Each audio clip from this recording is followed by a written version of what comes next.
पहली बार 5000 साल में और इस 1000 साल के दौर में पहली बार अपनी ताकत का मुजाहिरा किया है, डिमॉन्स्ट्रेशन किया है। तो आप क्या समझ रहे हैं कि इसके बाद लोग परेशान नहीं होंगे?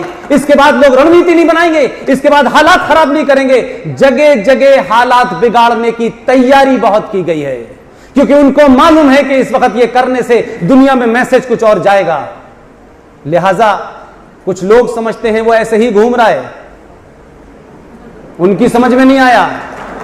उनको 6 तारीख को पता चला जब रशिया से लेके अमेरिका और अमेरिका से लेके सऊदी अरब और दुबई ने भी कहा कि जो इन्होंने किया है वो ठीक किया है, पाकिस्तान आप गलत कर रहे हैं, चुप रहिए। घूमने से बहुत फायदा होता है, अगर आप सुबह सुबह घूमते हैं तो सेहत ठीक रहती है, और देश की सेहत ठीक करने के लिए बाहर भी घूमना चाहिए कभी कभी। तो जो काम उसका है वो कर रहा है, लेकिन आपकी जिम्मेदारी 1000 गुना है।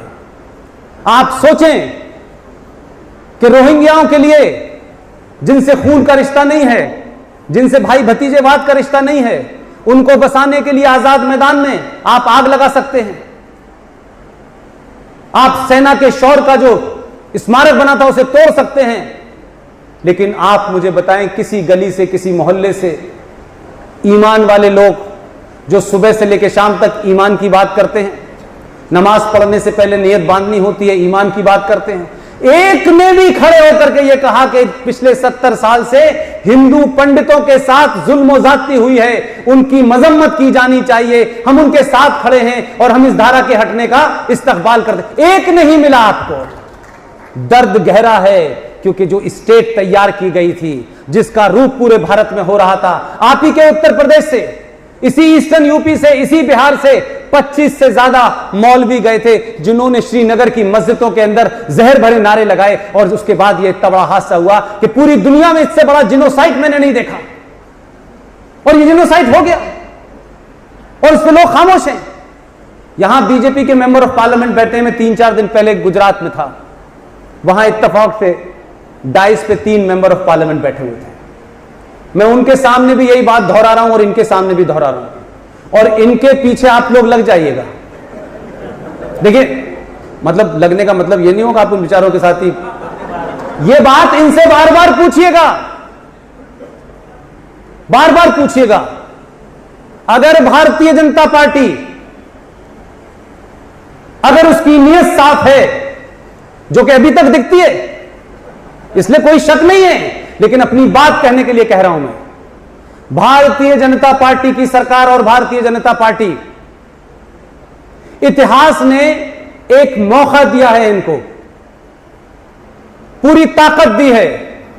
जितनी ताकत पार्लियामेंट के अंदर है, उससे कई करोड़ों गुना देश की इनके साथ ताकत है। इस ताकत का इस्तेमाल करें। अगर आपने जम्मू कश्मीर के अंदर कश्यप ऋषि के वंशजों, उनकी संतानों का नरसंहार किया है, एक तरफा उनको मारा है, तो भाई अंग्रेजों की सरकार ने जब 1919 में जलियांवाला बाग हुआ, तो भी उसके ऊपर एक हंटर कमीशन बनाया था, उसकी भी रिपोर्ट आई थी।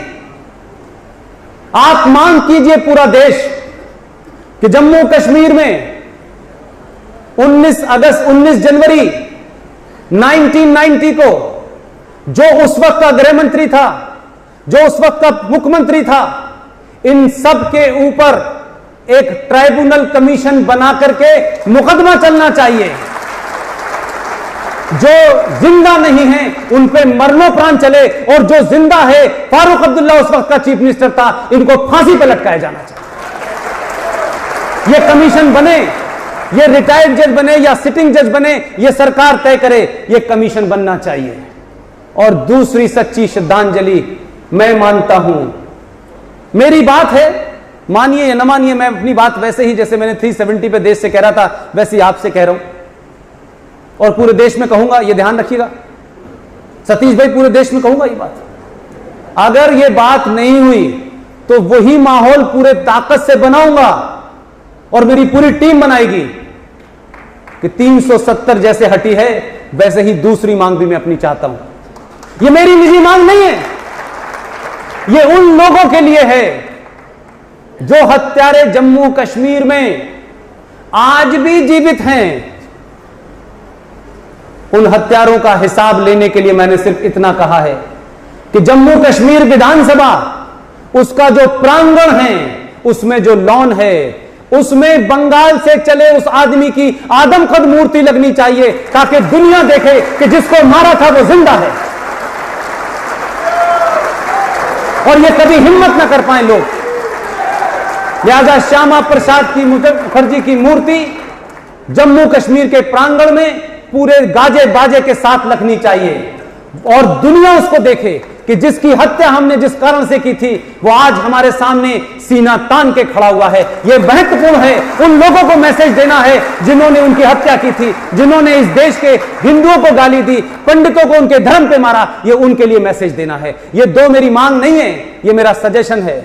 आप लोग इनसे पूछते रहिएगा। जिस दिन भी ये लोकसभा में हों और ये न बोलें तो पूछिए दिल्ली में क्यों नहीं बोले, क्योंकि यहां कोई रोक टोक नहीं है। स्पीकर प्लीज प्लीज करता रहेगा, ये अपना काम करते रहेंगे। अगर ये बोल देंगे मैं मान लूंगा इन्होंने कह दी अपनी बात। ये बात कह दे, देश माने या न माने, देश मान लेगा। और देश के दबाव में सरकारें काम करती हैं। मुझे पूरी उम्मीद है कि अगर देश ने ये मांग उठाई है तो इसलिए ताकि दोबारा इस देश में कोई कश्मीर बनाने की कोशिश न करे।